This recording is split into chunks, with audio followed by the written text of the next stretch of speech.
I never thought of myself as the kind of man who needed to keep secrets. But then again, I never expected to feel trapped in my own life either. It was not like I woke up one morning and decided to betray my wife. It was never part of some grand plan. It just happened, the way these things always do, slowly, slipping through the cracks of routine, sneaking in so quietly that I did not even notice until I was already in too deep. Lisa and I have been married for 10 years. A good marriage, at least on the surface. Bills paid on time, vacations booked months ahead, a schedule that ran like a well-oiled machine. She was the kind of woman who color-coded the calendar, never forgot an anniversary, and kept the pantry organized down to the last can of soup. Steady, dependable, predictable. And for a long time, I told myself that was enough. We were not unhappy. At least, I do not think we were. But there's a difference between being content and actually living. And at some point, I started feeling more like a piece of furniture in my own home than a man with real desires. There were no screaming matches, no slammed doors, just an unspoken agreement that this was it. This was our life. Then I met Rachel. It was just a normal day at work. I was getting coffee, and there she was, laughing, talking too loud, completely unfiltered in a way that was the exact opposite of the careful, measured world I had built with Lisa. She was not even my type. Too wild, too spontaneous.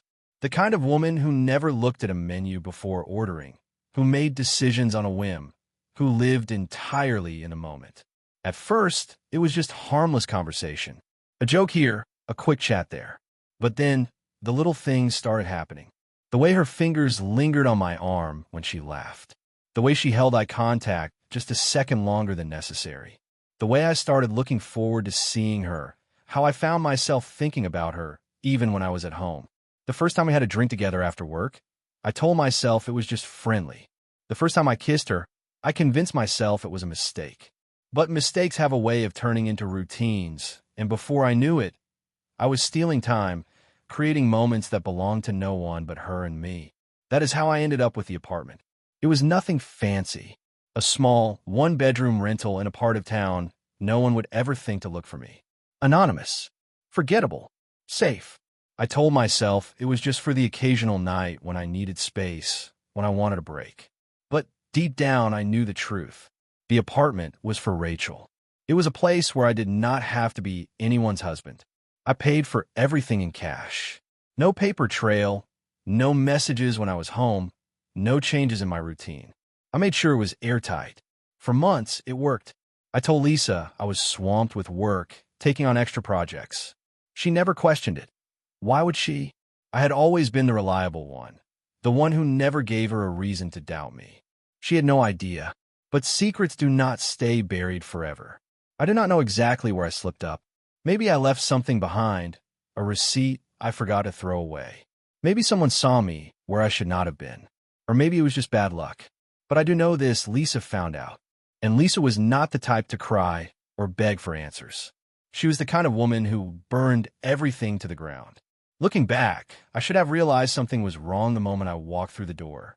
The house was too quiet. Not the peaceful kind of quiet, the kind that makes a place feel warm and safe. No, this was different. This was a silence that pressed down on my chest, thick and suffocating, like something was waiting for me on the other side. I checked my phone before stepping inside, an old habit I had picked up over the last few months. No text from Rachel. No missed calls. That was good. I had been careful. Always careful. But then I saw Lisa. She was sitting at the kitchen table. That was not normal. She never just sat there, not like that. Lisa was always moving, doing something, answering emails, straightening up, planning out the week in that little notebook she carried everywhere. But tonight she was still, waiting. The air felt thick, charged, and my pulse picked up even though I did not know why yet. I kept my face neutral, dropped my keys on the counter, and tried to act like this was just another night. "Hey," I said, pulling off my jacket. "What's up?" She did not answer right away, just tilted her head slightly, studying me like I was a stranger. Then, she slid something across the table. A piece of paper. I stared at the paper for a moment, my brain already racing. A bill? A receipt? Something about the house. Then I saw what it was. A lease. Not ours. The lease. The apartment. My apartment. The one Lisa was never supposed to know about. Every muscle in my body locked up, but I did not let it show. I exhaled slowly, like I was looking at an unexpected charge on a credit card. Something annoying, but manageable. Something we could talk through. This is not what you think, I said, keeping my voice steady, controlled. Lisa let out a slow, humorless laugh and leaned back in her chair. Her fingers tapped against the wooden table, a soft, rhythmic sound that made my stomach tighten. Is that right? She asked, raising an eyebrow. I swallowed, keeping my expression neutral. I had gotten good at lying and making sure my face never gave anything away. Months of little deceits, of carefully chosen words, of making sure I never left a single loose end behind. But now, with that paper between us, it felt like standing at the edge of a cliff, staring down at the wreckage below. I needed to think fast. It is not what you think, I repeated, reaching for the lease, but she slid it back before I could grab it. Lisa was not stupid. She was not the kind of woman who jumped to conclusions without proof. If she had this, then she had been digging. But how much did she actually know? You rent an apartment across town, pay in cash, put it under your own name, she said slowly, like she was explaining something painfully obvious. And I'm supposed to believe this is, what? A workspace? A place to meditate. My jaw tightened. I needed somewhere to clear my head. Her laugh was sharper this time, cutting straight through me. Clear your head? She repeated, shaking her head. That is a good one. I forced myself to stay calm. This was not over yet. She had the lease, but she had not mentioned Rachel. Maybe she thought it was something else. Maybe I could still get ahead of this. I needed space, I said, leaning against the counter, trying to sound exhausted instead of guilty. Work has been. Do not, she interrupted, her voice suddenly ice cold. Do not stand there and feed me some nonsense about work like I am a fool. I clenched my jaw, forcing myself not to react. I had seen Lisa upset before, annoyed, frustrated, even furious. But this was different. This was something deeper, something raw. She knew. Maybe not everything, but she knew enough. I have not done anything wrong, I said, and even as the words left my mouth, I knew how pathetic they sounded. Lisa pushed back her chair and stood up slowly. I braced myself for yelling, accusations, maybe even tears, but there were none. Instead, she smiled. Not a soft smile, not a forgiving one.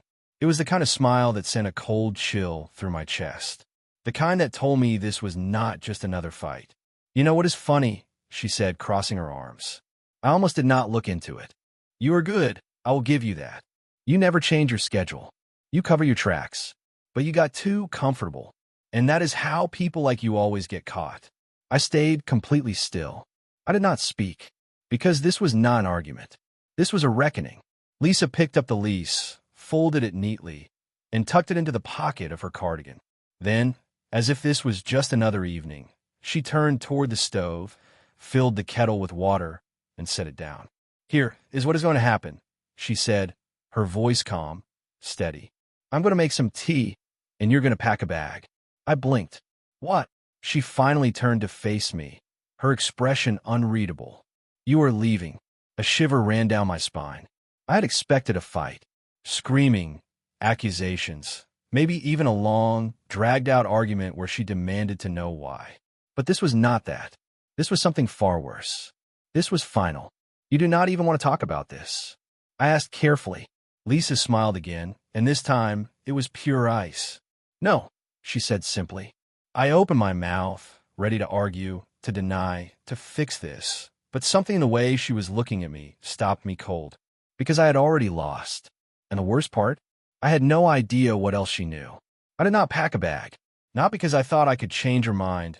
Her tone told me the chance was long gone, but because leaving so easily would have been the same as admitting guilt. And that was not going to happen. Not yet. I needed time. Time to figure out how much she knew. Time to get ahead of this. Time to turn it around. Lisa stood by the stove, waiting for the water to boil. She was calm, too calm, and that only made my stomach tighten more.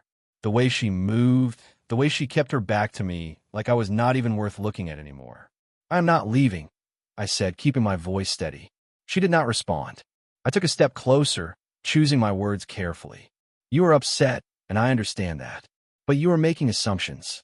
You found Elise, and now suddenly I am guilty of something? She let out a quiet laugh, shaking her head. I was really hoping you would say that. Something about the way she said it, so sure, so prepared, made my chest tighten. Lisa turned around slowly and reached into the drawer by the sink. My pulse spiked for a split second, an irrational panic, the kind that comes when you do not know what is coming next. But all she pulled out was her phone. She tapped the screen and held it up for me to see. My blood ran cold. A photo. The living room of my apartment. The one-bedroom rental that was supposed to stay a secret. My jacket draped over the couch. A half-empty wine glass sitting on the table. My phone charger plugged into the wall. It was unmistakable. There was no spinning this into something innocent. The photo alone was not enough to prove everything, but it was more than enough to burn every lie I had built to the ground. I swallowed hard, keeping my face neutral. Where did you get that? Lisa smirked, like she had been waiting for me to ask that question. I followed you, she said simply. Not every night. Just enough. The words landed like a punch to the gut. She had known for weeks, maybe longer, and she had waited, watching me, letting me think I was in control. You? I started, but she cut me off. Save it, she said, setting her phone down on the counter. I already know everything I need to know. I forced myself to breathe. This was not just about what she had found out. It was about what she was planning to do with it. Lisa, I said carefully, softening my tone. I know you are angry. Angry? She repeated, raising an eyebrow. No, I passed angry a long time ago. You know what I am now? Done. I clenched my jaw. You are really going to throw away 10 years over this. Her eyes darkened, and for the first time, that calm exterior of hers cracked. I did not throw anything away. You did. The kettle behind her started whistling, but she did not move to turn it off. She just stood there, staring at me, waiting, daring me to deny it again. I exhaled slowly, shifting tactics. You do not want to do this. She let out another one of those quiet, humorless laughs. Oh, I really, really do. Then she reached into the pocket of her cardigan and pulled out an envelope. I stared at it. She tossed it onto the counter like it meant nothing, but I already knew what was inside. Divorce papers. My stomach twisted, but I kept my face blank. That is a little extreme, do you not think? Lisa arched an eyebrow. Says the man who rented an apartment to cheat on his wife. I ran a hand through my hair, tried to think. If she had gone this far, then she had already made up her mind. That was bad. I needed to slow her down, to make her doubt herself, to buy some time to figure out exactly how much she knew. Lisa, I started again, lowering my voice. I know you are upset, but maybe we should talk. She shook her head. Oh, we're done talking. Then she turned off the stove, grabbed her tea mug, and walked out of the kitchen like I was not even there. Like I was already gone. I stared at the divorce papers, my hands clenching into fists at my sides. She was not playing games. She was not giving me a chance to explain or talk my way out of it. And the worst part? I still had no idea how much she actually knew. I did not touch the divorce papers. I left them sitting on the counter, right where she dropped them, like they did not exist. Like ignoring them would somehow make them disappear. But I knew better. Lisa never acted on impulse. If those papers were here, it meant she had already made up her mind. And that terrified me, because I was not ready to lose everything. I stood there in the kitchen, my mind racing, staring at the envelope like it was a ticking bomb. How much did she know? That was the question that kept gnawing at me. The lease was bad. The photo was worse. But did she know about Rachel? Did she have actual proof? Or was she still just putting the pieces together? If I said too much, I would confirm what she suspected. If I denied it, I would have to be convincing, and Lisa was not the type to be fooled. I needed more information. I took a slow breath and forced myself to walk upstairs, my steps measured and deliberate. Lisa was in the bedroom, sitting on the edge of the bed. Sipping her tea like this was just another night. Like she had not just burned my entire life to the ground. She did not look up when I entered. I leaned against the doorway, keeping my voice even. You really went out and hired a lawyer? She flipped a page in a book she was pretending to read. Did not have to. My cousin is a lawyer. She drafted it for free. Of course. Lisa had always been good at using the resources around her. She was not the kind of woman who stormed out or made empty threats. She was the kind who took you apart piece by piece while you were still trying to figure out what was happening. I exhaled slowly. You are really just going to throw this at me without even talking? She finally looked up, her eyes colder than ever. What exactly would you like to talk about? The apartment you have been paying for behind my back? Or the woman you have been sneaking around with? I kept my face blank. She did not say Rachel's name. That meant she still was not completely sure. I already told you, I said smoothly. The apartment is not what you think it is. Lisa stared at me for a long moment, her head tilting slightly, like she was debating whether or not to humor me. Then she let out a slow breath and closed her book, setting it aside. You know what is fascinating about liars? She said, her tone almost casual. They always think they are smarter than the person they are lying to. It is almost funny. I clenched my jaw. I am not lying to you. She smirked. You're still doing it. Right now. Even after you have been caught. I needed to turn this around. I needed to plant doubt. Lisa, come on, I said, running a hand through my hair. Do you even hear yourself? You found a lease and a picture, and now you are jumping to conclusions. She raised an eyebrow. Jumping to conclusions? Yes, I pushed. You are angry, and I understand that. But you're looking at this in the worst possible way. You never even asked me why I got the apartment. She let out a quiet, bitter laugh. Oh, please. Go ahead. Tell me why you secretly rented an apartment across town and paid for it in cash. I could use a good bedtime story. I shrugged. I needed space. She stared at me, waiting. I have been feeling stuck. I continued, choosing my words carefully. It was not about you, Lisa. It was about me.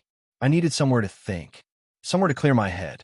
I did not tell you because I knew you would react like this, like it was some kind of betrayal. She did not blink. For a second, I thought maybe, just maybe, I had planted the smallest seed of doubt. That she might hesitate, wonder if she had misread things, if maybe she was acting too fast. Then she reached for her phone again, and I knew I was screwed, because the next thing she did was swipe up on the screen, open her messages, and press play on audio recording. Rachel's voice filled the room. Are you still coming over tonight? I miss you. A pause. Then my own voice. Yeah, babe. I will be there after work. My stomach turned to stone. Lisa locked the screen and set the phone on the nightstand. Then she folded her arms and stared at me like I was something filthy she had just stepped in. Go ahead, she said quietly. Tell me how I am jumping to conclusions. I opened my mouth, but nothing came out, because there was nothing left to say. The trap had already snapped shut. Lisa had proof, and she had been waiting, letting me bury myself in more lies before closing the door for good. I had underestimated her. Badly. She stood up slowly, her tea still in her hand, looking at me like I was nothing. You know what the worst part is? She murmured, shaking her head. I actually thought you might admit it. That maybe, after everything, you would at least have the decency to tell me the truth. I swallowed hard. Lisa, listen. But she was already walking past me. She stopped in the doorway, just long enough to glance back. You are pathetic, she said simply. Then she walked downstairs, leaving me standing there, my own voice still echoing in my ears. I clenched my fists, my breath coming faster. This was worse than I had thought. She had recordings. That meant she had been collecting evidence, which meant she was not just leaving me. She was going to destroy me. I stood in the bedroom, my mind spinning, my body frozen. Lisa had the recordings. Probably more than just this one. She had been waiting, keeping track, setting the trap until she was sure. And now, here I was caught by my own words. I had two choices. I could admit everything. Try to beg, try to spin some last-minute excuse, try to salvage something. Or I could still deny. She had proof, yes, but proof could be twisted. Voices could be manipulated, things could be taken out of context. If I stayed calm, if I refused to break, maybe, just maybe, there was still a way out of this. I took a slow breath and forced myself to move. Control the damage. That was all that mattered now. I found her downstairs in the living room, standing by the fireplace, arms crossed, her face unreadable. The divorce papers were still on the kitchen counter. I could see them from where I stood, like a loaded gun, waiting to go off. I walked forward carefully, like I was approaching a wild animal that might attack at any moment. Lisa, She did not respond. I exhaled, rubbed a hand over my face, acted exhausted, like I was the one who had been wronged here. You really went through my phone? I asked, my voice low, disappointed. Not angry. Never angry. That would only push her further away. She finally looked at me, and for a brief moment, something flickered across her expression. Disgust. You really cheated on me? She shot back. Or are we just throwing accusations around now? I kept my expression calm, shaking my head. I cannot believe you would do this. Lisa laughed, a sharp, humorless sound. Oh, that is rich. Lisa, I sighed, stepping closer. You are blowing this out of proportion. You found Elise. You heard a voice on a phone, and now you think you have the whole story? I mean, come on, you know how this looks. You know how people love to twist things. Her eyes narrowed. People? People. She shook her head, laughing again, but this time it was different. Colder. You know, it is funny, she said, tilting her head slightly. I actually thought for a second that you might just come clean.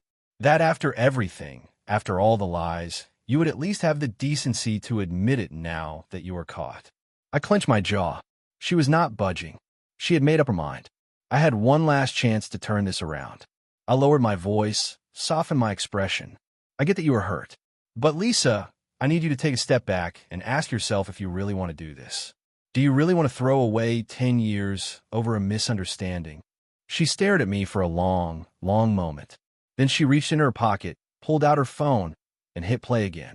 Babe, you know I would rather be with you than go home to her. My stomach dropped. It was my voice. My exact words. The trap snapped shut. She clicked the phone off and set it down on the table, then turned to me with a look that was pure ice. A misunderstanding?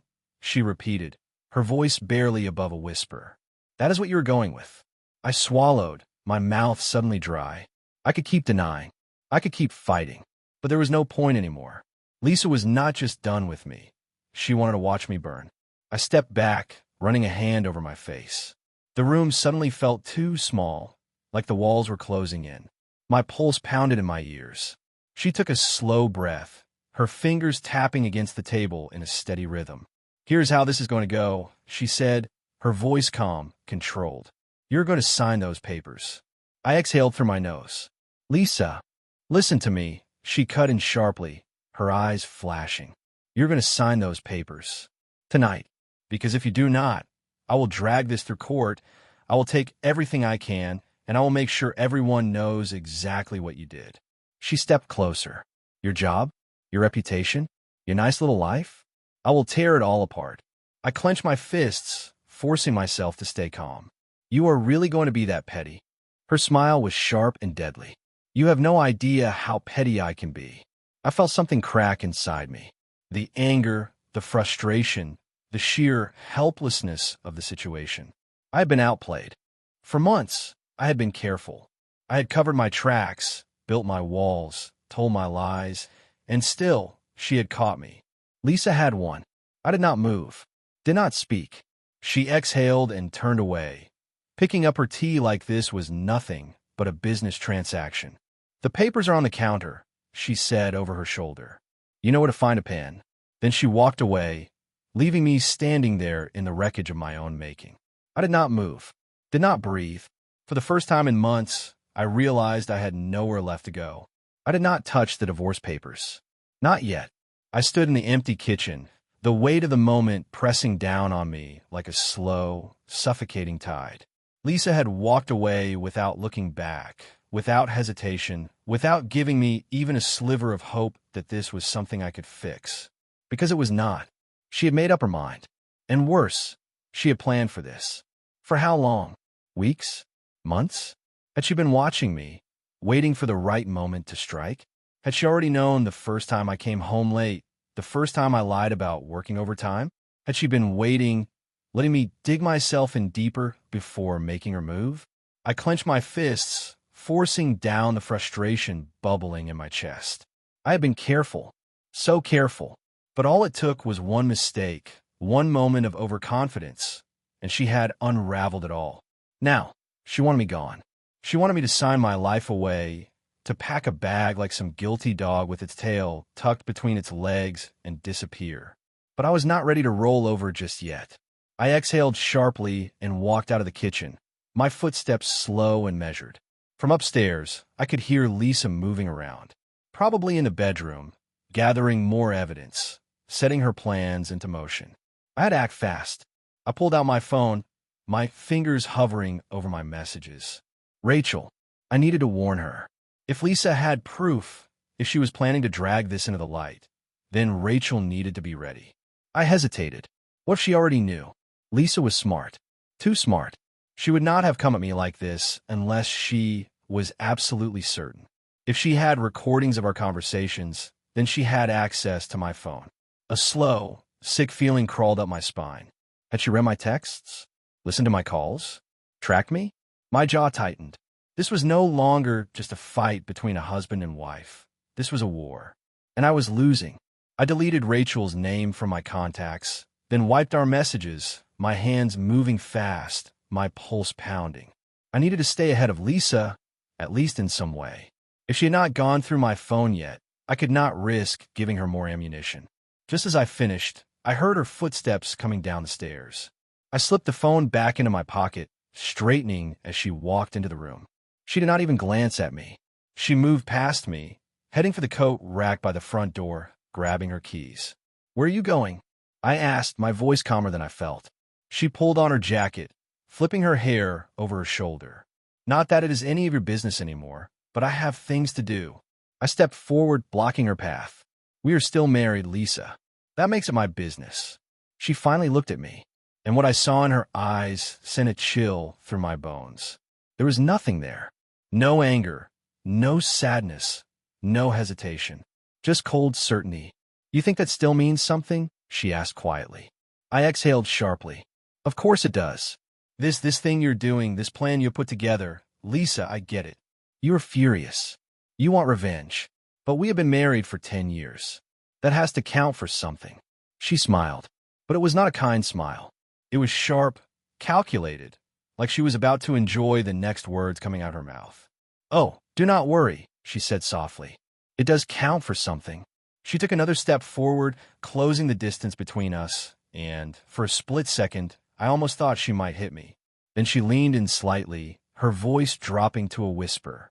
"It counts for leverage." My stomach twisted. She straightened, smirking. "I talked to a lawyer already.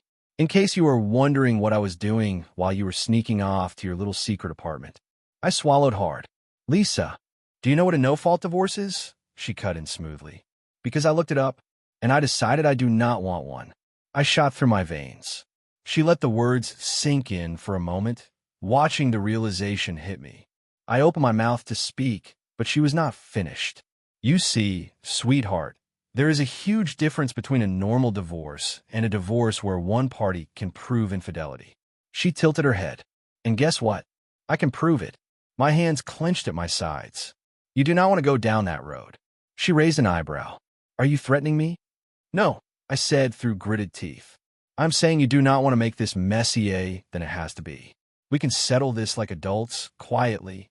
She studied me for a long moment, then shook her head, laughing softly. "You are so predictable." Lisa took a step back, grabbing her purse. "I do not want a quiet settlement. I do not want a clean break. I want everything.